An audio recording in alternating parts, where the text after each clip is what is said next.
العلی العظیم اعوذ باللہ من الشیطان الرجیم بسم اللہ الرحمن الرحیم الحمد للہ رب العالمین بارئ الخلائق العلی العظیم اعوذ باللہ من الشیطان الرجیم بسم اللہ الرحمن الرحیم الحمد للہ رب العالمین بارئ الخلائق اجمعین باعث الانبیاء والمرسلین والصلاة والسلام والتحیۃ والاکرام علی البشیر النذیر السراج المنیر سیدنا ونبینا وشفیعنا انشاء اللہ ابی القاسم محمد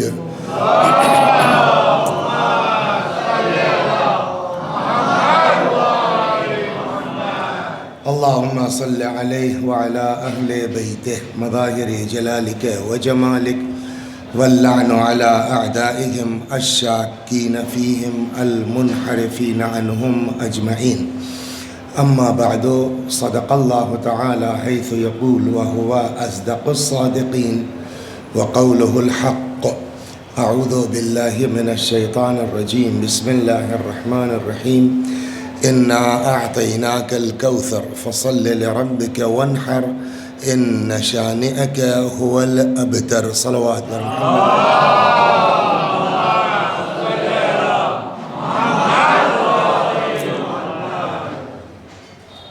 یہ تاریخیں ولادت کی صدیقہ طاہرہ حضرت فاطمہ زہرا سلام اللہ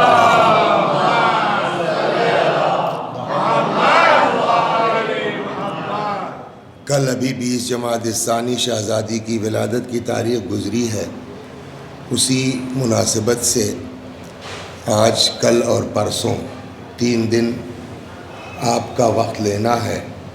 میں نے جس سورہ مبارکہ کی تلاوت کی ہے ارشاد ہوتا ہے انا اعطیناک الکوثر، پیغمبر ہم نے آپ کو کوثر عطا کیا۔ فصل لربک وانحر، پس آپ پڑھیے اپنے رب کے لیے نمازیں اور قربانی دیجیے۔ ان شانئک هو الابتر، اور اس میں کوئی شک نہیں ہے کہ جو آپ کا دشمن ہے وہی ابتر ہے، وہی دم بریدہ ہے، وہی مقطوع النسل ہے، اسی کی نسل چلنے والی نہیں ہے۔ اب اس سورہ مبارکہ میں آج جو گفتگو ہوگی وہ یہ کہ کوئی خاص چیز ایسی نہیں ہے کہ جو سمجھ میں نہ آئے سوائے ایک لفظ کے۔ وہ کون سا لفظ ہے؟ وہ ہے کوثر۔ ترجمہ یہ ہوتا ہے کہ ہم نے آپ کو کوثر دیا۔ کوثر کیا ہے؟ تو اب کسی لفظ کو سمجھنے کے لیے اس کے 2 طرح سے میننگ بیان ہوتی ہے۔ متوجہ ہے؟ نہیں متوجہ ہے؟ ہاں، خالی توجہ رکھیے گا۔ لفظ کے 2 طرح سے معنی بیان ہوتے ہیں۔ ایک اس لفظ کے ڈکشنری میں کیا معنی ہے، لغت میں کیا معنی ہے، اور دوسرے اس لفظ سے بولنے والے نے مراد کیا لیا ہے۔ مثال کے طور کے اوپر ابھی آپ آئیے کہ جو ہے وہ ایک لفظ ہے، فرض کیجئے عقل مند، تو عقل مند کے معنی معلوم ہے نا؟ ہم نے کہا صاحب صورت میں فلاں آدمی عقل مند ہے، تو عقل مند کے ایک معنی ڈکشنری کے ہیں، دوسرے کہ آپ کس کو کہہ رہے ہیں، کون ہے عقل مند؟ تو 2 چیزیں ہو گئی نا، ایک لغوی معنی ہے اور ایک اس کے مرادی معنی ہے کہ بولنے والے کا مطلب کیا ہے۔ اب جب آپ ڈکشنری میں جائیں گے کہ واٹس میننگ آف کوثر، تو کوثر جو ہے وہ مبالغہ ہے، سپرلیٹیو ڈگری ہے کاہے کی؟ کثرت کی۔ کثرت 2 طرح کی ہوتی ہے، ایک اچھی کثرت ہے اور ایک بری کا۔ ہر کثرت اچھی تھوڑی ہے۔ کہیں 50 شرابی اکٹھا ہو جائے تو آپ کہیں گے نا بڑے زیادہ شرابی ہیں، تو یہ زیادتی کوئی اچھی چیز تھوڑی ہے۔ تو کثرت 2 طرح کی ہے، ایک اچھی کثرت اور ایک بری کثرت۔ قرآن نے دونوں کے لیے الگ الگ ورڈ یوز کیا ہے۔ بری کثرت کے لیے اسی قرآن میں ہے، 30ویں پارے میں بچوں کو یاد ہوگا، الہاکم التکاثر حتی زرتم المقابر، ہے نا. تو تکاثر کے معنی بھی کثرت کے ہیں. کثرت کی جو ہے وہ انتہا اور سپرلیٹو ڈگری، مگر وہ اچھی کثرت نہیں ہے. کوثر بھی مبالغہ ہے کثرت کا، لیکن اس کے معنی ہوں گے اچھی کثرت کے. اسی لیے آپ کے ہمارے گھروں میں جو قرآن ہے اس میں جب آپ ترجمہ دیکھیں گے تو شاید یہ آپ کو ملے کہ انا اعطیناک الکوثر، پیغمبر ہم نے آپ کو خیر کثیر عطا کیا. تو یہ تو ہو گئے ڈکشنری کے معنی کہ خیر کثیر ہے، کثرت ایسی جس میں خیر پایا جاتا ہو. اب اللہ نے کہا کہ ہم نے آپ کو کوثر دیا، یعنی بہت بڑا خیر دے دیا. کیا مراد اس سے ہے؟ صلوات در محمد.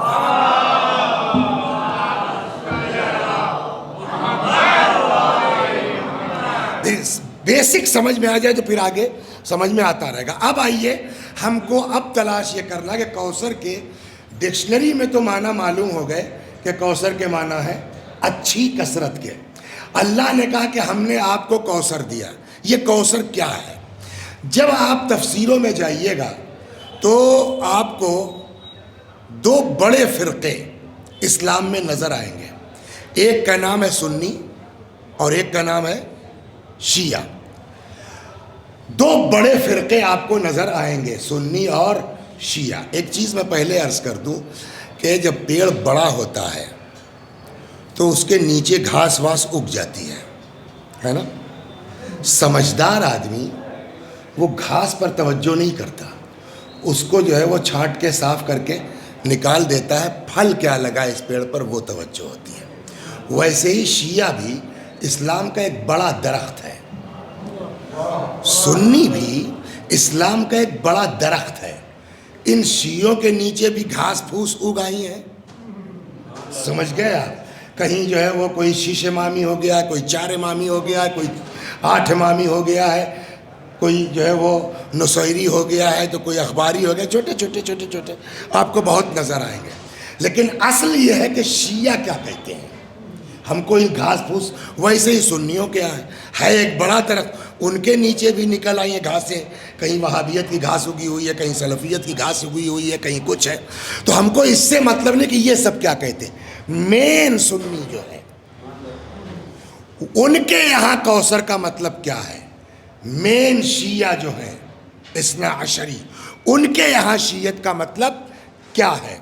جب وہاں جائیے گا آپ تو شیعوں کے یہاں تو کوئی اختلاف نہیں دکھتا. البتہ میرے یہ کہنے کا مطلب نہیں ہے کہ شیعوں میں کوئی اختلاف ہی نہیں ہے. آدمی جو بات کرتا ہے وہ اپنی نالج کے حساب سے بات کرتا ہے، اپنی جانکاری کے اعتبار سے بات کرتا ہے. ہو سکتا ہے کسی نے کچھ لکھا ہو، مجھے نہیں معلوم. میں نے جو پڑھا ہے، جتنا میری نالج ہے، معلوم ہوا مجلس کے بعد کوئی ایک کتاب لے کر یہ دیکھیے صاحب اس کے یہاں یہ لکھا ہوا ہے، تو میری جو نالج ہے، میں نے جتنا پڑھا ہے، میری سمجھ میں آیا کہ شیعوں کے یہاں کوثر کی مطلب میں کوئی اختلاف، کوئی جھگڑا نہیں ہے. سب کا نظریہ یہ ہے کہ کوثر سے مراد اولاد ہے. صلوات بس کیجیے.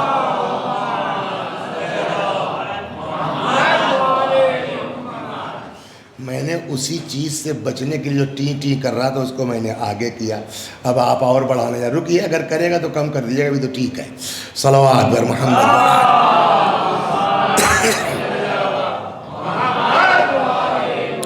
تو ایک بات یہ فائنل ہے کہ شیعوں کے یہاں کوئی اختلاف بظاہر میری نالج میں نہیں ہے. جہاں تک میں نے پڑھا ہے سب کا نظریہ یہ ہے کہ کوثر سے مراد، بولیے کیا سن رہے تھے؟ ایسے نہیں مجلس ہوتی کہ آدمی پڑھتا جائے اور آپ بیٹھے رہیے. جب تک ذاکر اور سامعین کا ایک دوسرے سے تعلق نہیں ہوگا، پڑھنے والا بھی بور ہوگا، سننے والا بھی 15 منٹ کے بعد کہیں اور چلا جائے گا. ساتھ رہیے.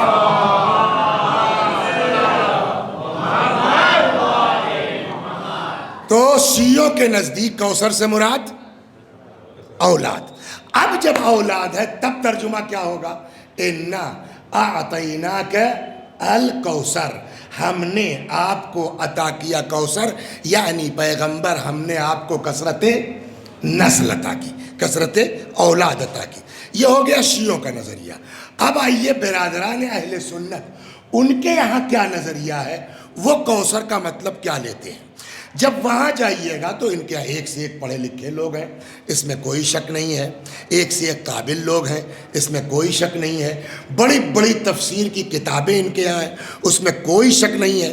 لیکن میرا ایک نظریہ یہ ہے کہ منبر جو ہے وہ بات پہنچانے کی جگہ ہے، اپنی قابلیت کا اظہار کرنے کی جگہ نہیں ہے۔ اب ہم لے کے آئے صاحب وہ زمخشری نے یہ لکھا ہے تو کسی نے زمخشری کا نام بھی نہیں سنا ہوگا، کشاف میں یہ ہے تو کوئی تفسیر کشاف کو جانتا ہی نہیں ہے۔ میں یہ کہنا جو سب پیزاوی میں، تو یہ تو ہوا کی باتیں جب کسی نے سنا ہی نہیں ہے، تو یہ موٹی موٹی کتابوں کا نام لینے سے کوئی فائدہ۔ ایک ایسا عالم ہے ان علماء اہل سنت میں کہ جن کو شیعہ بھی جانتے ہیں، بلکہ اگر پڑھے لکھے لوگ ہیں تو شیعہ زیادہ جانتے ہیں بنسبت سنیوں کے، اور اتنے بڑے عالم ہیں کہ ان کے نام کے آگے امام لگتا ہے۔ کیا امام؟ نہیں، ہاں یہ بات واضح کر دوں، یہ امام شافعیہ حنبلیہ یہ لائن الگ ہے۔ جیسے ڈاکٹر نہیں ہوتے، ہارٹ کا اسپیشلسٹ الگ ہے، اور کیا کہتے ہیں آنکھ کا الگ ہے، اور چیسٹ کا الگ ہے، ویسے ہی یہاں بھی ہے۔ شافعی فقہ کے اسپیشلسٹ ہیں، فقہ میں امام ہیں، یا آپ فرض کیجئے جو ہے امام بخاری کہہ دیجئے، امام مسلم کہہ دیجئے، ان سے مطلب یہ لوگ حدیث کی لائن کے ہیں۔ ہماری بات ہے کہے سے؟ تفسیر سے۔ تفسیر میں ایک بڑا نام ان کے یہاں ہے، جن کے ہاں مولانا نے فرمایا جن کے یہاں امام کا لفظ بھی لکھا جاتا ہے، الامام فخر الدین۔ آپ سب نے بتا دیا نہیں بتا دیا؟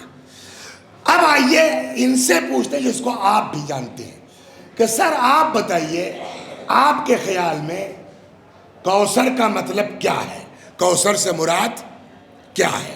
فخر الدین رازی کی ایک بڑی تفصیلی کتاب ہے جس کا نام ہے تفسیر الکبیر۔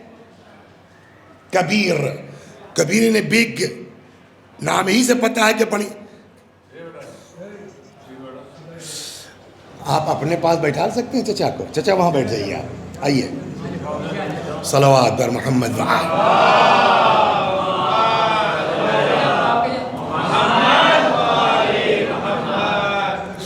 روایتوں میں ہے کہ جنت ماں کے پیروں کے نیچے ہے، سنا ہے نہیں سنا؟ جنت ان کے پیر کے نیچے، محفل ہماری ڈسٹرب ہو، صلوات بر محمد۔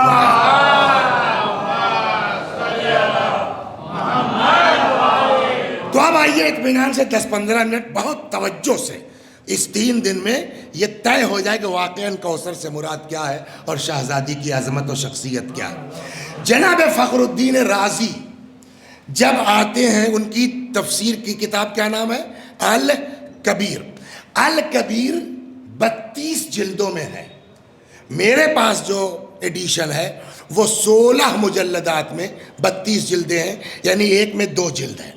اس کی 32ویں جلد کا جو میرے پاس ہے، اس کے پیج نمبر 124 سے انہوں نے اسٹارٹ کیا ہے یہ بیان کرنا کہ کوثر سے مراد کیا ہے۔ ایک چیز اور میں آپ کی خدمت سے پہلے عرض کر دوں تاکہ مطلب سمجھنا آسان ہو۔ شروع میں اگر آپ کو یاد ہو تو میں نے یہ کہا تھا کہ لفظ کے 2 میننگ ہوگی، ایک لغوی ڈکشنری سے اور ایک مرادی معنی۔ لیکن یہ چیز بھی ذہن میں رکھیے کہ لاکھ آپ مراد کچھ لے لیجئے، لیکن جو اوریجنل معنی ہے وہ مرادی معنی میں محفوظ رہنے چاہیے۔ مثال کے طور پر وہی مثال ہم نے دی کہ ایک شخص آیا، میں نے کہا آئیے آئیے، آ گیا سورت کا سب سے عقل مند آدمی۔ تو عقل مند آدمی کی میننگ اور ہے، ہم نے مراد اس آدمی کو لیا تو اس کو عقل مند ہونا چاہیے، تبھی ہم مراد، ورنہ ایک کریک آدمی کو، کھسکے ہوئے آدمی کو، پاگل کو ہم کہہ دیں آئیے آئیے سورت، تو یہ مراد صحیح ہوگی؟ مراد اسی وقت صحیح ہوگی کہ جب اس مرادی معنی میں اوریجنل معنی کہیں نہ کہیں چھپے ہوئے ہوں، موجود ہوں۔ اوریجنل معنی کیا ہے؟ کثرت۔ اب جو بھی معنی مراد لیں گے آپ، جب تک اس معنی میں کثرت کی میننگ چھپی نہیں ہوگی تب تک وہ مرادی معنی صحیح نہیں ہو سکتے۔ صلوات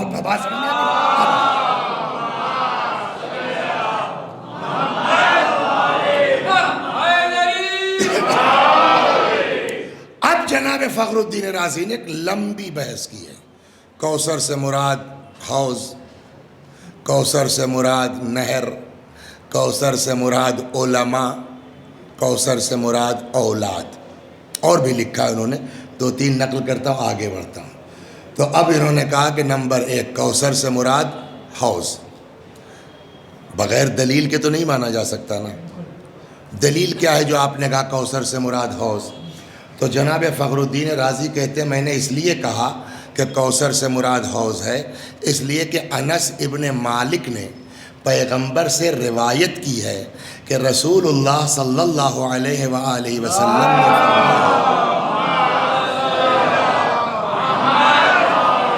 حضرت نے فرمایا کہ جب میں معراج پر گیا تو جبرائیل نے معراج پر پیغمبر کو سب کچھ دکھلایا، جنت کی بھی سیر کی، جہنم بھی دیکھا۔ سنا دے تو ایک چیزیں موڈ میں ہے نہیں ہے، صلوات در محمد، بہت غضب کی چیز۔ پیغمبر کہتے ہیں صاحب جہنم کی طرف جو ہے وہ لے گئے تو وہاں دیکھا صاحب کچھ عورتیں ہیں جو بالوں کے اوپر لٹکائی گئی ہیں۔ میں نے کہا جبریل یہ عورتیں کون ہیں، ان کی کیا غلطی ہے جو اس طرح جہنم میں بال کے اوپر لٹکا دیا گیا ہے؟ تو جبریل نے کہا یا رسول اللہ یہ عورتیں وہ ہیں کہ جو دنیا میں اپنے بالوں کی نمائش کرتی تھی۔ کہنے لگے اور دیکھا کہ کچھ لوگ تھے ان کو آگ کھلائی جا رہی ہے، کیا آگ کھلائی جا رہی ہے، اور وہاں پیچھے سے جو ویسٹیج نکلنے کی جگہ ہے وہاں سے نکل رہے۔ میں نے کہا جبریل یہ کون لوگ ہیں، ان کی کیا خطا ہے، آگ کھا رہے ہیں اور آگ نکل رہی ہے؟ جبرائیل نے کہا یا رسول اللہ یہ وہ لوگ ہیں جنہوں نے دنیا میں یتیموں کا مال ہڑپا ہے، ادھر سے جنت کی طرف آئے۔ یہ بڑا عجیب ہے قصہ، جنت کی طرف آئے، وہاں کیا دیکھا، رأیتم رأتن مومسا ای الزانیہ، پیغمبر فرماتے جنت میں نے ایک زناکار عورت کو دیکھا۔ ارے جبریل یہ یہاں کیا کر رہی ہے؟ سوچے گا نا ایک زناکار عورت، اس کا جنت میں کیا کام ہے؟ تو جبریل نے کہا یا رسول اللہ یہ زناکار تھی بٹ اللہ نے اس کے گناہ معاف کر دیا۔ جب معاف کر دیا تو کہاں جائے گی؟ جنت میں۔ تو معاف کیا ریزن کیا ہے وہ سنیے آپ، آدمی کو اپنی زندگی میں یہ اپنانا ہے۔ کہا یا رسول اللہ یہ گناہگار تو تھی مگر ایک دن کا قصہ ہے کہ یہ عورت جا رہی تھی، کیا دیکھا کہ ایک کتا، آدمی نہیں، انسان نہیں، جانور، اور وہ بھی نجس جانور، ایک کتا ایک کنویں کے قریب پڑا ہانپ رہا ہے پیاس کی شدت سے۔ یہ عورت گناہگار تھی بٹ دل کی نرم تھی، کتے کو دیکھ کے یہ پریشان ہو گئی، نہ وہاں رسی تھی نہ کوئی جو ہے وہ اور بالٹی والٹی ڈول وغیرہ تھی کہ پانی نکال سکے، یہ بے چین ہو گئی کتے کی پیاس کو دیکھ کر کے۔ کچھ اس کی سمجھ میں جب نہیں آیا تو اس نے اپنا کپڑا اتارا، جو بھی دوپٹہ ٹائپ کا جو بھی رہا ہو، وہ لگتا ہے پانی کچھ، وہ کپڑے کو اس کنویں میں ڈالتی تھی، لا کر کے جب وہ گیلا ہو جاتا تھا کتے کے منہ میں نچوڑ دیتی تھی، 1 بار 2 بار 4 بار 6 بار، یہاں تک کہ کتا سیراب ہو گیا۔ کہتے ہیں جب کتا سیراب ہو گیا اللہ کو اس پر رحم آ گیا کہ تو نے جانور پر رحم کھایا ہے تو میں تجھ پر رحم کروں گا، صلوات در محمد و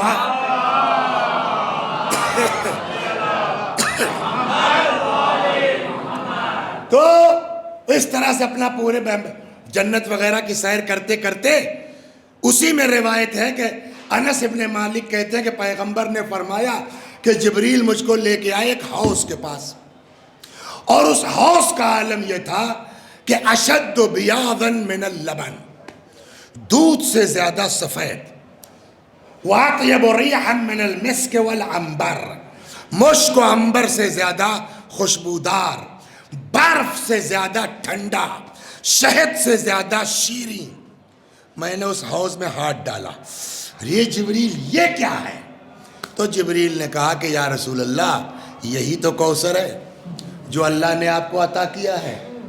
چونکہ یہ حدیث موجود ہے اس لیے ہم کہتے ہیں کہ کوثر سے مراد حوض. اب اگر کوثر سے مراد حوض ہے تب ترجمہ کیا ہوگا؟ انا اعطیناک الکوثر، پیغمبر ہم نے آپ کو حوض کوثر عطا کیا. سوال، ہم نے کہا تھا کہ آپ چاہے جو معنی لیجئے، جو اوریجنل معنی ہے وہ اس کے اندر ہونے چاہیے نا. اوریجنل معنی کیا ہے؟ کثرت. حوض میں کہاں سے کثرت آ جائے گی؟ حوض تو ایک محدود چیز ہے نا. تھوڑا بڑا ہو جائے گا تو تالاب ہو جائے گا، حوض تو رہے گا نہیں. اور بڑا ہو جائے گا دریا ہو جائے گا. یہ کہاں سے کہہ دیا؟ اب دیکھیے پڑھا لکھا آدمی، ہر چیز کا جواب ان کے پاس ہے. صلوات پڑھیے، سناتا ہوں.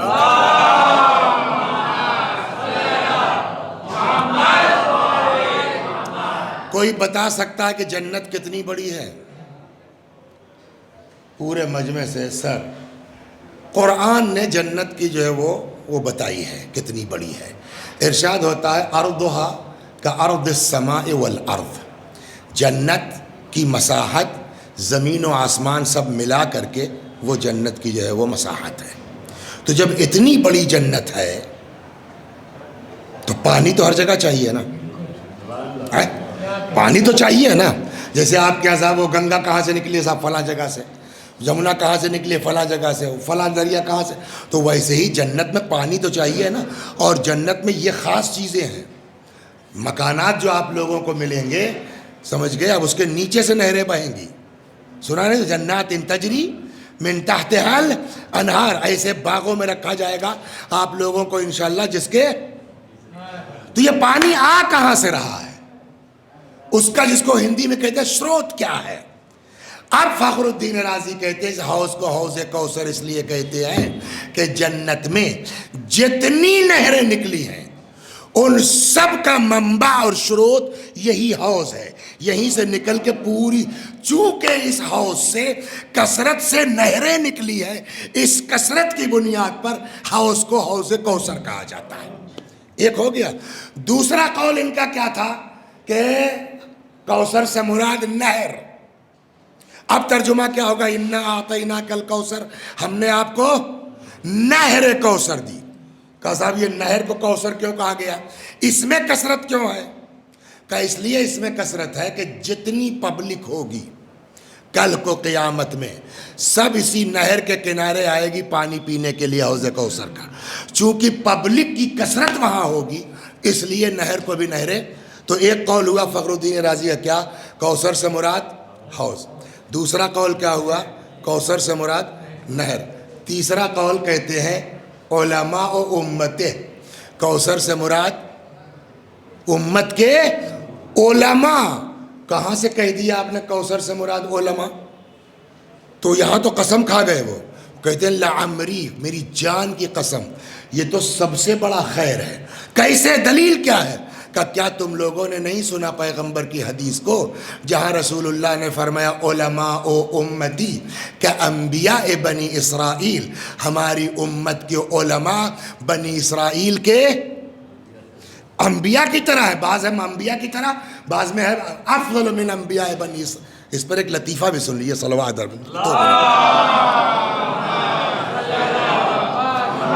تو اب وہ کہتے کہ ایک سے ایک دیکھتے نہیں ہو، امت میں ایک سے ایک علماء گزرے ہیں.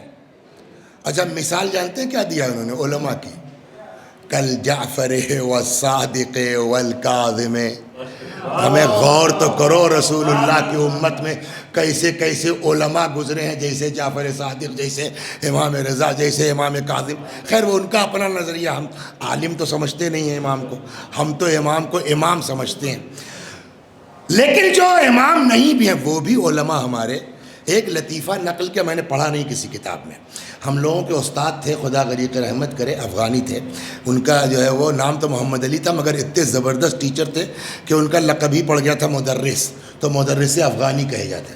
تو اپنے کلاس میں انہوں نے ایک دن یہ قصہ سنایا کہ ایک دن خواب میں دیکھا ایک ہمارے علماء میں گزرے ہیں جناب مقدس اردبیلی، نام سنا، رضوان اللہ علیہ، بڑی غضب کی شخصیت ہے. کبھی موقع ہوا اور اس طرح سے بات نکلی تو عرض کروں گا ان کے بارے میں. اب یہ 3 دن تو دوسری لائن. کہتے ہیں کہ ایک دن مقدس اردبیلی نے خواب دیکھا رسول اللہ کو اور حضرت موسیٰ کو. موسیٰ کون ہے؟ بنی اسرائیل کے انبیاء میں ہے۔ جناب موسیٰ نے کہا یا رسول اللہ، آپ نے اپنی امت کے علماء کو اتنا بڑھا دیا، ہم لوگوں کو جو ہے برابر لا کے کر دیا۔ تو حضرت نے فرمایا ایک موجود ہے، اس سے بات کر لیجئے، آپ سمجھ میں آ جائے گا ہم نے کیوں کہا ہے۔ تو جناب موسیٰ نے کہا بھئی کیا نام ہے آپ کا؟ تو جناب مقدس نے کہا میرا نام جو ہے وہ احمد ہے۔ مقدس اردبیلی کا نام ملا احمد تھا۔ میرا نام احمد ہے، میرے باپ کا نام ابو ذر ہے، میں اردبیل کا رہنے والا ہوں، محلے کا نام یہ ہے، گلی یہ ہے لگے۔ تو جناب موسیٰ نے کہا ارے ارے ارے بھیا، ہم نے آپ کا نام پوچھا تھا، ایڈریس تھوڑی پوچھا تھا، آپ نام بتا دیتے۔ مقدس نے کہا تو آپ تو نہیں اعتراض کر سکتے سر، کیوں؟ کہا اللہ نے بھی تو آپ سے صرف اتنا پوچھا تھا، ما تلک بیمینک یا موسیٰ، اے موسیٰ تمہارے ہاتھ میں کیا ہے؟ آپ کہہ دیتے ڈنڈا ہے، عصا ہے۔ آپ بھی تو شروع ہو گئے صاحب یہ میرا عصا ہے، میں اس پہ ٹیک لگاتا ہوں، میں اس سے پتے توڑتا ہوں، اس سے میں اپنے جانور ہکاتا ہوں۔ تو آپ نے کیوں اتنا لمبا جواب دیا؟ موسیٰ نے کہا تم نہیں سمجھے، ہم اللہ سے بات کر رہے تھے، جتنی دیر بات کریں گے اتنا شرف ہے۔ کہا تو آپ کیوں بھول رہے ہیں کہ ہم اللہ کے نبی سے بات کر رہے ہیں، جتنی دیر بات کریں گے اتنی دیر شرف۔ صلوات در محمد و آل۔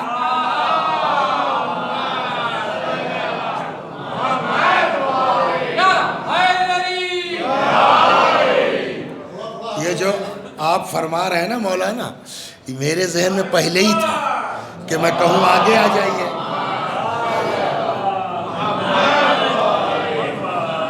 پھر یہ سوچ کے ڈر کے چپ ہو گئے، پتہ نہیں بھی کس کو کہاں کمفورٹ لگتا ہے، ہم کیوں کہیں آگے آئیے، لیکن اب مجبوری ہے جی۔ صلوات پر محمد و آل۔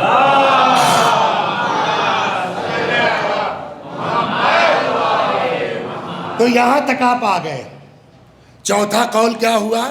کوثر سے مراد، تیسرا قول کوثر سے مراد علماء، اس کی بھی انہوں نے دلیل صاحب سیدھے سیدھے پیغمبر کی حدیث موجود ہے کہ ہماری امت کے علماء بنی اسرائیل کے انبیاء کی طرح ہیں۔ تو اس کا مطلب یہ ہے کہ یہ حدیث دونوں جگہ ہے، شیعوں کے ہاں تو ہے ہی ہے، انہوں نے بھی نقل کیا، تو یہ دونوں جگہ ہے۔ اب آئیے چوتھے نمبر پر، میں نے تینوں پہلے کر دیا، انہوں نے اپنی کتاب میں اس کو جو ہم چوتھے بیان کر رہے ہیں، ہم نے اپنی سویدھا انوسار اس کو چوتھے پہ کر دیا، مگر انہوں نے تیسرے بیان کیا۔ کہتے ہیں القول الثالث، تیسرا قول کیا ہے؟ اولادو، کوثر سے مراد اولاد۔ سوال ہوگا کہ نہیں ہوگا؟ سر آپ نے کوثر سے مراد حوض کہا، دلیل دی۔ آپ نے کوثر سے مراد علماء کہا، دلیل دی۔ آپ نے کوثر سے مراد نہر کا ریزن بیان کیا۔ یہ کہاں سے کہہ دیا آپ نے یہ کوثر سے مراد اولاد ہے؟ اس لیے کہ ہم لوگ تو شیعہ لوگ ہیں، اور ہم کو تو شروع سے سکھایا گیا ہے آنکھ بند کر کے کسی کی بات مت مانو، حتیٰ کہ قرآن بھی کہتا فلا یتدبرون القرآن، قرآن میں غور و فکر کیوں نہیں کرتے؟ تو ہم لوگ تو غور و فکر کرنے والے ہیں۔ سر جب آپ نے جو ہے وہ حوض کے لیے دلیل دی، جب آپ نے نہر کے لیے دلیل دی، جب آپ نے علماء کے لیے حدیث پیش کی، یہاں واٹس یور دلیل؟ قبل اس کے کہ ان کی دلیل میں بیان کروں، آپ کو ایک پیچھے لے جاؤں گا تاکہ ان کی دلیل سمجھ میں آ جائے۔ رسول اللہ کے مکے میں کتنی بیویاں تھیں؟ صلوات بر محمد۔ یہ بھی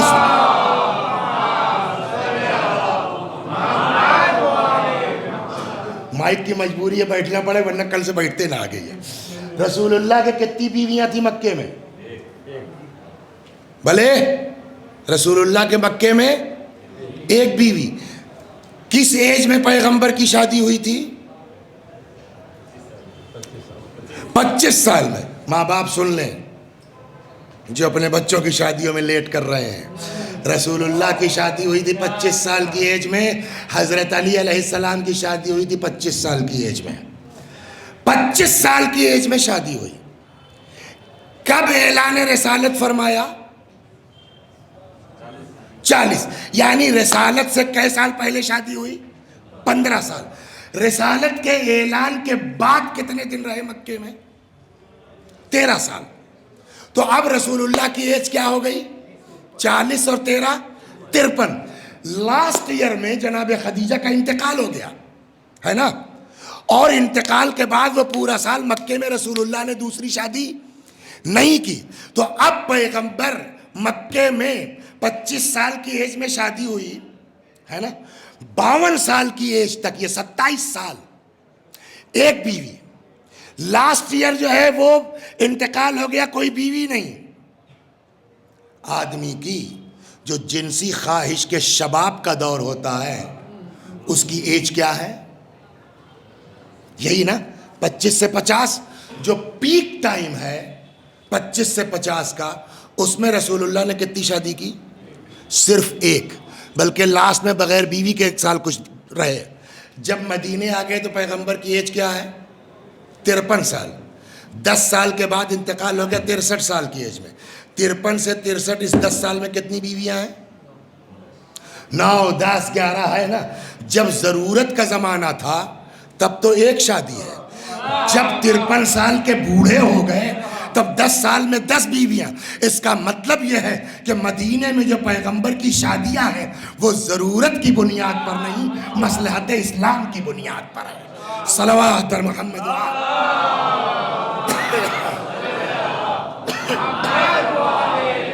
اور یہ پورا اپنی جگہ میٹر اور موضوع ہے کہ ایک ایک کے بارے میں بات ہو کہ ان سے کس مصلحت کی بنیاد پر, ان سے کس. لیکن ہم نے اس لیے نقل کیا کہ اگر کہیں یہ بات آتی ہے تو آپ لاجواب نہیں ہیں کہ بھیا جو زمانہ شادی کا تھا اس میں رسول اللہ نے ایک بیوی. اب اس ایک بیوی سے مکے میں رسول اللہ کے بچے کتنے ہوئے؟ صلوات درما. بات کیا ہے؟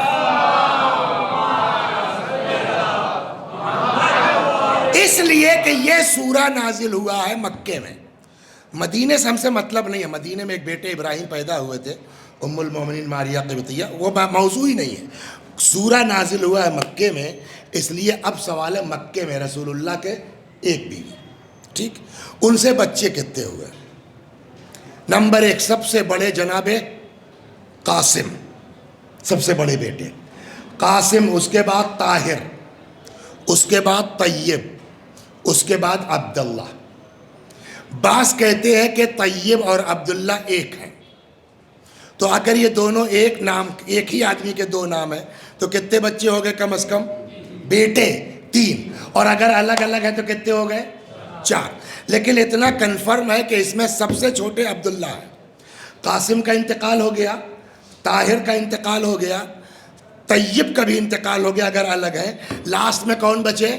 عبداللہ. جناب عبداللہ کا بھی انتقال ہو گیا. رسول اللہ اپنے اب کوئی بیٹا رسول اللہ کے نہیں ہے. جناب پیغمبر اکرم اپنے آخری فرزند جناب عبداللہ کو دفن, پبلک بھی گئی, صحابہ بھی گئے, دفن کر کے پلٹ رہے تھے. چندی گنتی کے مکے میں تو بہت نہیں تھے. دفن کر کے اپنے بیٹے کو پیغمبر پلٹ رہے تھے کہ اتنے میں ایک آدمی بنی امیہ کا جس کا نام تھا عاص ابن وائل, کیا؟ عاص ابن وائل, اس نے پیغمبر کو دیکھا دفن کر کے آخری بیٹا پلٹ رہے. اب کوئی بچہ پیغمبر کے پاس نہیں ہے, آخری فرزند انتقال ہو گیا. اس نے پیغمبر پر تانا مارا, طنز کیا, بس ختم. آخری لڑکا تھا وہ بھی مر گیا, اب ان کے کوئی اولاد تو ہے ہی نہیں, یہ تو ہو گئے ابتر. اب ان کا دین کون چلائے گا؟ اس نے طنز کیا, کافر ہے, بے دین ہے, لا مذہب ہے, پیغمبر پر تانا مارا ہے, قابل لعنت ہے. مگر ایک بات سمجھ میں آئی اس کو سن کر کے کہ اس کا مطلب یہ کہ اس زمانے کے کفار بھی اس بات کو محسوس کر رہے تھے کہ اگر کوئی اس دین کو آگے بڑھا سکتا ہے تو اولاد ہی بڑھا سکتی ہے, پبلک کے بس کی بات نہیں ہے. صلوات بر محمد ہے نا.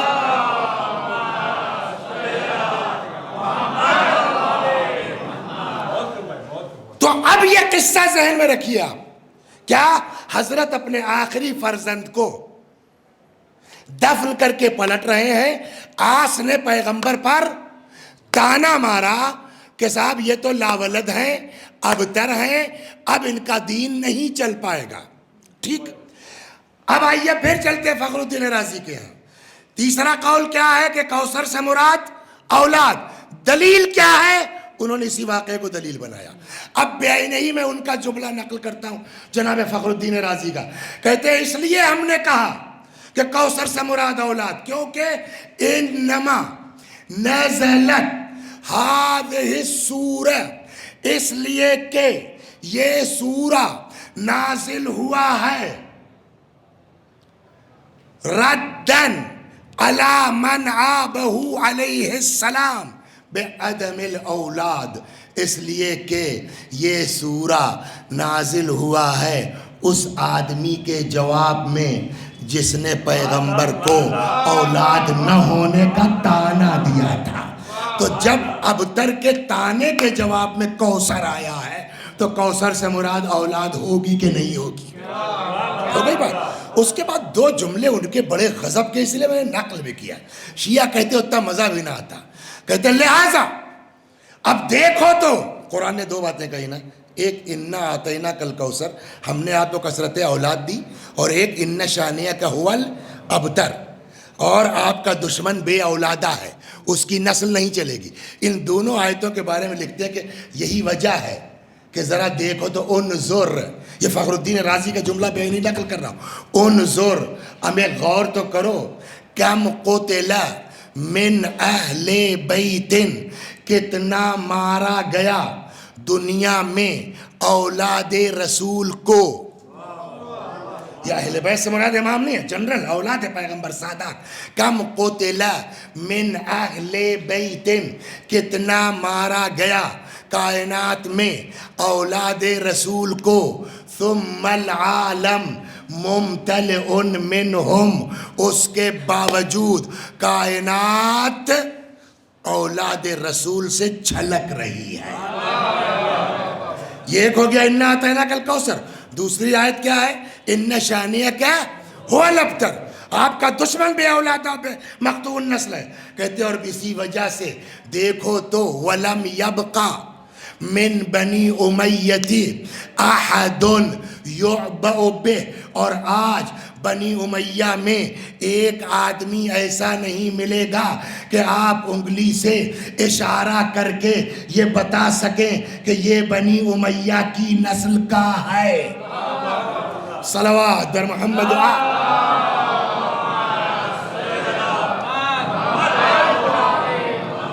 تو اب یہ ہوا نظر. ایک نقطہ ان کا اور سن لیجئے پھر آگے بڑھتے ہیں. صلوات بر محمد.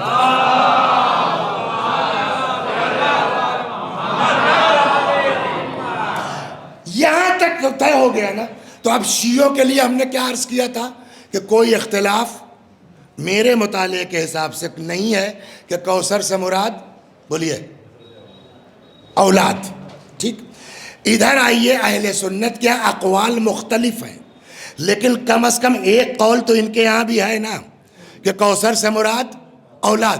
تو جو بات الگ الگ ہے اس کو ایکسپٹ کیا جائے گا یا جو دونوں کہہ رہے ہیں اس کو مانا جائے گا، ہے نا؟ تو اب آپ آنکھ بند کر کے یہاں یہ کہہ سکتے ہیں کہ کوثر سے مراد سنی شیعہ دونوں کے نزدیک کیا ہے؟ مراد کوثر سے اولاد ہے. انا اعطیناک الکوثر، پیغمبر ہم نے آپ کو کثرت اولاد عطا کی. یہ بات فائنل ہو گئی اتنا 40 منٹ میں. اب آئیے 10-15 منٹ اور لیتا ہوں. اب دوسرا سوال یہاں ہوتا ہے کہ پیغمبر کی نسل چلی کس سے؟ صلوات بر محمد. ایک چیز تو فائنل ہو گئی کہ سنی شیعہ دونوں کے نزدیک کوثر سے مراد اولاد ہے، لیکن اب مسئلہ یہ کہ اولاد چلی کس سے؟ اس میں بھی کوئی اختلاف نہیں کہ رسول اللہ کے کوئی بیٹا زندہ نہیں رہا، اولاد چلی نہیں، یہ متفق. اب معاملہ بچتا ہے کس کا؟ بیٹیوں کا. صلوات در محمد.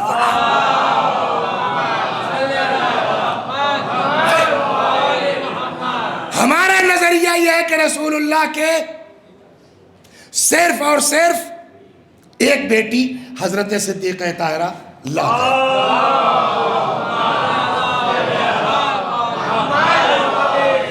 لیکن جب اور فرق میں جائیے گا تو وہاں آپ کو ملے گا رسول اللہ کے 4 بیٹی. سب سے بڑی کا نام زینب، کلثوم، رقیہ، سب سے چھوٹی جناب فاطمہ. ہمارا یہ موضوع نہیں ہے، تھوڑا سا اشارہ کریں گے بات ہوئی تو بچوں کو ذہن میں آ جائے، لیکن ہمارا یہ موضوع نہیں ہے کہ رسول اللہ کی ایک بیٹی ہے کہ 4 بیٹی ہے. موضوع یہ ہے کہ 4 ہو چاہے 10، رسول اللہ کی نسل کس سے چلی ہے، معاملہ یہاں ہے. لیکن پھر بھی بچوں کے لیے 5 منٹ کا اشارہ کر دیں، واقعاً یہ کہاں سے آ گیا؟ پیغمبر کے 4 بیٹیاں. اب یہاں 2 آپشن آپ کے پاس ہے. اگر آپ مان لیتے ہیں کہ رسول اللہ کتنی بیٹیاں ہیں؟ 4 بیٹیاں ہیں. اگر آپ یہ مانتے ہیں کہ پیغمبر کے 4 بیٹیاں ہیں تو 2 آپشن آپ کے پاس ہیں. ایک کا تو معلوم ہے جناب فاطمہ کے بارے میں، تو آپ کو سب کو پتا ہے کہ رسول اللہ کے بعد جو ہے وہ 60 دن 75 دن 55. بقیہ 3 بیٹیاں رسول اللہ کی زندگی میں انتقال کر گئی تھیں کہ زندہ تھیں؟ 2 ہی آپشن ہیں آپ کے پاس.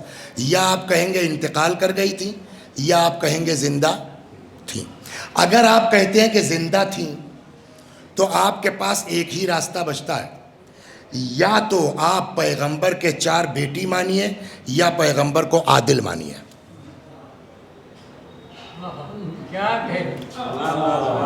نہیں متوجہ ہوئے. اگر آپ کہتے ہیں کہ یہ بیٹیاں زندہ تھیں تو یا تو آپ 4 بیٹی مانیے یا پیغمبر کو عادل مانیے. تو کیا مطلب کہ اگر ان کے اور بیٹیاں تھیں تو یہ انصاف کے خلاف ہے کہ نہیں ہے کہ فتق اٹھا کے ایک بیٹی کو سب دے دیجئے، بقیہ کو محروم کر دیجئے؟ یہ کہاں کا انصاف ہے؟ تو اس کا مطلب یہ کہ پیغمبر کے کا نہیں صاحب ان کا انتقال ہو گیا تھا. یہ جواب ہوگا نا. اچھا اب انتقال ہو گیا تھا تو 2 آپشن ہیں. یہ جو 3 بیٹیوں کا انتقال ہوا اس میں کسی کی اولاد تھی کہ نہیں تھی؟ سوال یہ ہے نا. سب سے بڑی زینب ہے. زینب کی ایک بیٹی جس کا نام امامہ ہے، اور امامہ وہ ہے جن کے لیے جناب فاطمہ نے، سنا ہوگا ابھی زمانہ گزرا ہے، وصیت میں کہا تھا علی میرے بعد تم شادی کر لینا اور امامہ سے کرنا، اس لیے کہ یہ امامہ میرے بچوں پر زیادہ مہربان ہے نا. تو ایک تو کنفرم ہے کہ زینب کے ایک بیٹی امامہ نام کی ہے، بقیہ 2 کا نہیں معلوم. انتقال ہو گیا، کوئی اولاد نہیں، بچی ایک کون؟ امامہ. امامہ کا تو آپ کے یہاں بھی ذکر ہے، اس سے آپ بھاگ نہیں سکتے. تو جب فتق دے رہے تھے فاطمہ کو تو یہ امامہ، اگر رسول اللہ کی بیٹی ہے زینب تو امامہ کون ہوئی؟ نواسی ہوئی نا. جیسے حسن حسین نواسے ویسے ہی امامہ نواسی. تو ان کو کیوں نہیں دیا؟ آپ کہیں گے صاحب وہ ماں مر چکی تھی، محجوب تھی، ایک محجوب کا کیس آپ لے آئیں گے. میں نے کہا ٹھیک ہے محجوب تھی. خود میں جو ممبر پہ بیٹھا ہوں، پتہ ہے ہمارے پاس جو پراپرٹی آئی ہے وہ میراث کی بنیاد پر نہیں آئی ہے، وہ ہبہ کی بنیاد پر آئی ہے. ہبہ کی بنیاد پر کیوں آئی؟ میری دادی بیچاری 4 سال کی تھی کہ ان کے باپ کا انتقال ہو گیا. ان کی ماں کے نام جو ہے وہ پراپرٹی تھی دادی کے نام. تو اب محجوب ہو گئی نہیں ہوگی 4 سال کی پوتی. تو دادی نے کیا کیا کہ بچوں کو پراپرٹی دینے کے بجائے بیٹوں کو سارے پوتی پوتیوں کے نام اپنی زندگی میں ہبہ کر دیا. یا رسول اللہ، آج آپ کی امت میں ایسے شریف لوگ مل جاتے ہیں کہ اپنے محجوب بچوں کو میراث کا انتظار نہیں کرتے، ہبہ کر جاتے ہیں. تو ایک یتیم نواسی آپ کی جیسے فاطمہ کو دے رہے تھے، کچھ امامہ کو بھی دے دیتے، ہبہ ہی کر دیتے، یا نہ دیتے کم از کم اتنا کہتے نا. آپ تو کہتے سب سے اچھا گھر، معلوم حدیث سناؤں آپ کو، پیغمبر فرماتے خیر بیوتکم بیت فیہ یتیم یحسن الیہ. سب سے بڑھیا گھر وہ ہے جس میں کوئی یتیم ہو، اس کے ساتھ اچھا سلوک ہو رہا ہو. وَشَرُّ بُيُوتِكُمْ بَيْتٌ فِيهِ يَتِيمٌ يُسَاءُ إِلَيْهِ. اور سب سے گھٹیا مکان وہ ہے جس میں کوئی یتیم ہو، اس کے ساتھ برا سلوک ہو رہا ہو. آپ تو یا رسول اللہ پبلک کے یتیموں کو اتنا کہہ رہے ہیں، اور آپ یہ خود ایک نواسی یتیم ہے. تو کم از کم اتنا تو کہہ کے جاتے کہ بیٹا حق تو نہیں ہو، بیچاری محجوب ہے مگر تمہاری بھانجی ہے، کچھ اس کا بھی خیال رکھنا. کہنا چاہیے تو نہیں کہنا چاہیے. تو اس کا مطلب یہ ہے کہ رسول اللہ کی یہ بیٹیاں ہی نہیں تھیں. تو پھر یہ کہاں سے آ گیا قصہ؟ صلوات سبحان اللہ.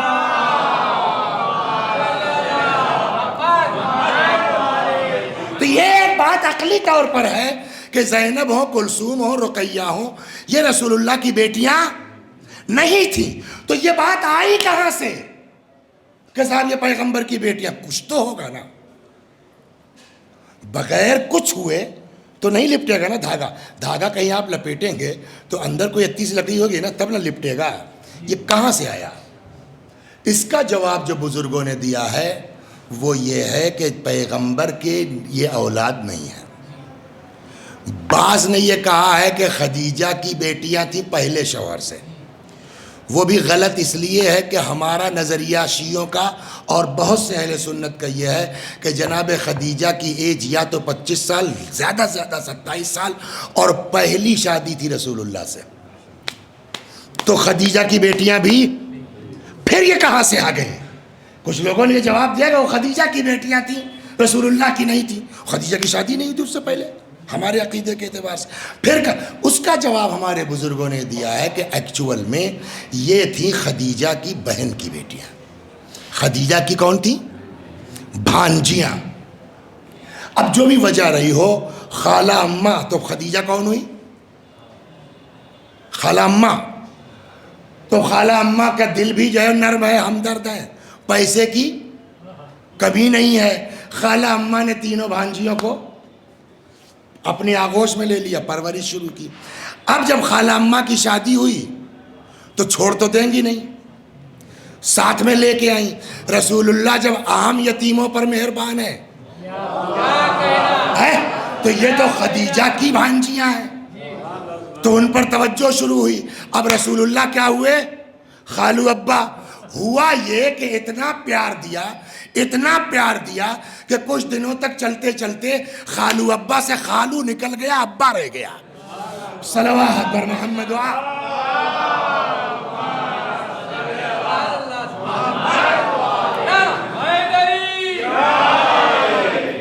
تو اب یہاں طے کیا ہوا اس 10 منٹ کے بعد کہ رسول اللہ کے ایک بیٹی صرف اور صرف. تو اب پھر واپس چلیے آپ. اِنَّا اَعْطَيْنَاكَ الْكَوْثَرَ، ہم نے آپ کو عطا کیا کیا؟ کوثر. کوثر کا مطلب ہم نے آپ کو عطا کیا کثرت اولاد. اولاد کس سے چلی؟ اب شیعہ سنی دونوں کا اتفاق ہے کہ پیغمبر کی نسل چلی ہے صرف اور صرف فاطمہ زہرا سے. تو اب کوثر سے مراد کیا ہوا؟ 50 منٹ کے بعد اب کیا طے ہوا؟ کوثر سے مراد فاطمہ زہرا صرف اور صرف. صلوات پر ہو گئی بات. اب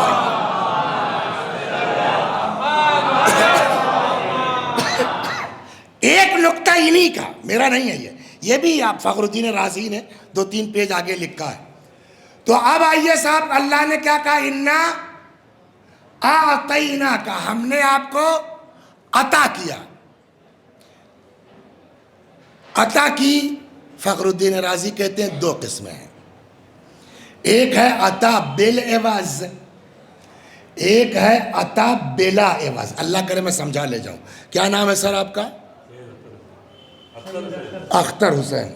آپ کو یوز کر سکتے ہیں بہنوان مثال، برا تو نہیں مانے. تو عطا ایک ہے عطا بالعوض، ایک ہے عطا بلا عوض. تو ایک دن یہ ہوا کہ صاحب اختر صاحب نے ہم کو فون کیا کہ مولانا کہاں ہیں آپ؟ میں نے کہا فلاں. کہنے لگے وہ RKBK جو ماروتی کا شو روم ہے وہاں تک جا سکتے ہیں آپ؟ میں نے کیوں؟ کہنا چلے جائیے ذرا سا ڈرائیور کو لے کے اپنے. چلے گئے وہاں پہنچا. کہنا اچھا آئیے سر، وہ آیا تھا فون. یہ وہ لائے ہیں آپ آدھار کارڈ؟ یہ فلاں. میں کیا ہے یہ؟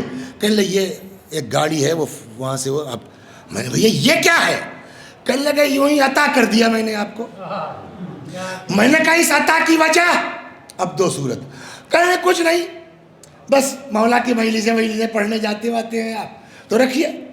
تو یہ عطا ہے نا. اِنَّا اَعْطَيْنَاكَ السَّيَّارَةَ، ہم نے آپ کو گاڑی عطا کر دی.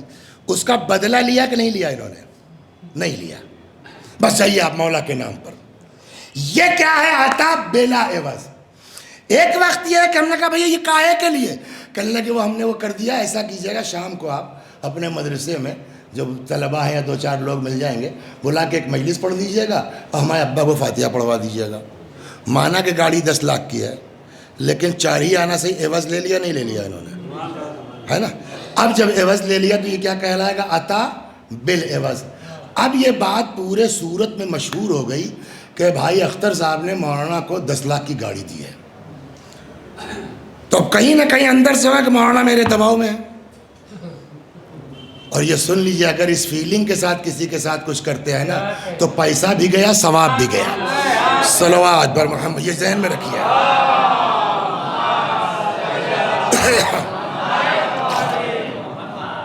کیا نام ہے آپ کا؟ مظفر صاحب کو پتا تھا، آئے کہنے لگے بھائی اختر صاحب ذرا وزیر صاحب کو فون کیجئے، ذرا 24 فروری کو ایک مجلس کرنا چاہتے ہیں ہم۔ یہ کیوں گئے آپ کے پاس؟ ان کو پتا تھا گاڑی دلوائیے تو ان کا دباؤ بنے گا۔ اب انہوں نے مجھ کو فون کیا، مولانا صاحب میں ہاں جی اچھا کچھ تو چاپلوسی کرنی پڑے گا، 10 لاکھ کی گاڑی ہے، جی فرمائیے، جی کہنے لگے مولانا صاحب 24 فروری کو ایک مجلس یہاں ہے۔ اب میرے سامنے بڑی مشکل آئی، ایک طرف عطا ہے اور ایک طرف یہ ہے کہ اس آدمی نے جو ہے وہ اکتوبر میں وعدہ لے لیا تھا ہم سے 24 فروری کا۔ میرے سامنے ایک دباؤ ہے، ایک وعدہ ہے، آپ بتائیے مجھے کیا کرنا چاہیے؟ ان اللہ لا یخلف المیعاد، خدا کہتا ہم وعدہ خلافی نہیں کرتے اور نہ اللہ وعدہ خلافی پسند کرتا ہے۔ ہم نے کہا کہ I am very sorry Akhtar بھائی، میرا فلاں جگہ وعدہ ہے، میں مجبور ہوں۔ اچھا ان کو اتنا دماغ میں نہ بھی ہو چڑھانے والے، ہوئے اختر بھائی تمہاری بات ٹال دی، ایسوں سے بچیے، خدا کی قسم بچیے، اچھے خاصے مومن آدمی کو برباد کر دیتے ہیں یہ چڑھانے والے۔ صلوات بر محمد، یہ ہوتا ہے۔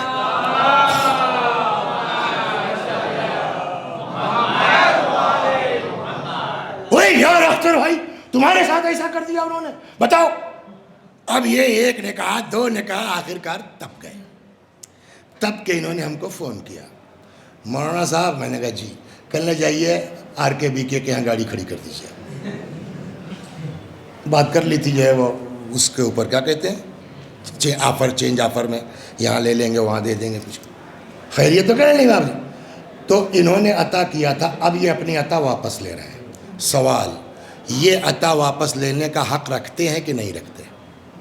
سوال یہ ہے، میں اپنے شیعوں کی بات نہیں کہہ رہا ہوں، جناب فخر الدین رازی نے یہ سوال اٹھایا کہ اب یہ اپنی عطا واپس لے سکتے ہیں کہ واپس نہیں لے سکتے؟ کتنے مسلح ہیں یہاں؟ 4، مالکی، شافعی، حنبلی اور حنفی۔ فخر الدین رازی نے امام ابو حنیفہ کا فتویٰ لکھا، کہا ابو حنیفہ کا فتویٰ یہ ہے کہ اگر آپ کو کسی نے کچھ عطا کیا، بدلہ لے لیا، تو اب وہ واپس نہیں لے سکتا۔ مجلس پڑھوا چکے، اب میرے اوپر ضروری نہیں ہے گاڑی ان کی واپس کروں۔ پھر وہ کہتے ہیں لیکن اگر عوض نہیں لیا تو جب تب جائے تب واپس مانگ سکتے ہیں۔ یہ امام ابو حنیفہ کا فتویٰ ہے۔ یہ فتویٰ لکھنے کے بعد فخر الدین رازی نے اب سوال اٹھایا، اللہ کہتا انا اعطیناک الکوثر، ہم نے آپ کو کوثر عطا کیا، اللہ نے جو عطا کیا اس کا عوض لیا کہ نہیں لیا؟ اگر اللہ نے عوض نہیں لیا تو خدا جب چاہے اولاد پیغمبر کو واپس لے سکتا ہے، دنیا سے اولاد پیغمبر ختم ہو جائے گی، لیکن اگر اللہ نے عوض لے لیا تو اب اللہ بھی واپس نہیں کر سکتا۔ کہتے اب کیسے طے ہو کہ اللہ نے انا اعطیناک الکوثر، ہم نے کثرت اولاد دی، عطا کی، عوض لیا کہ نہیں لیا؟ کہا اگلی آیت پڑھو سمجھ میں آ جائے گا۔ خدا کہتا ہے آپ کو کیا کرنا ہے؟ ہم نے تو کثرت اولاد دی اور آپ کو کیا کرنا ہے؟ فصل لربک ونحر، آپ قربانی دیجئے، نمازیں پڑھیے۔ پھر فخر الدین رازی کہتے ہیں کہ جب خدا عوض لے چکا تو اب قیامت آ جائے گی، اولاد رسول ختم نہیں ہو سکتی۔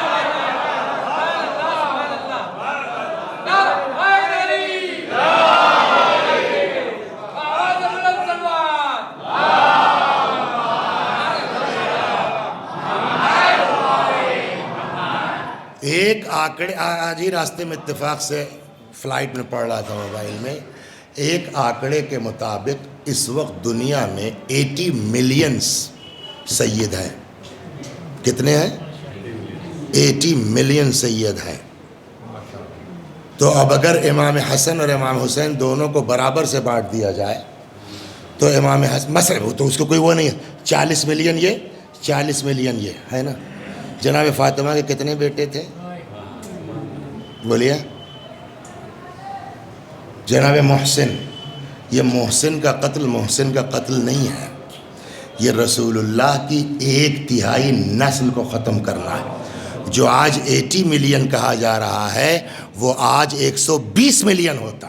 اور فرما رہے ہیں آپ، خدا تجھے واسطہ ہے اسی فاطمہ زہرا کا. بس اب کل انشاءاللہ اس بات کو آگے بڑھایا جائے. خدا تجھے واسطہ ہے حضرت صدیقہ طاہرہ کا، جناب فاطمہ زہرا کا. آج اس جشن صدیقہ طاہرہ میں، اس لیے کہ یہ تو جو چاہے ہو سکتا ہے نا. ایک لفظ اس میں بولا صدیقہ، کیا میننگ ہے صدیقہ مانے؟ صدیقہ مانے صدیق مانے صدیق مانے سچ نہیں بھائی، کس نے کہا صدیق مانے سچ؟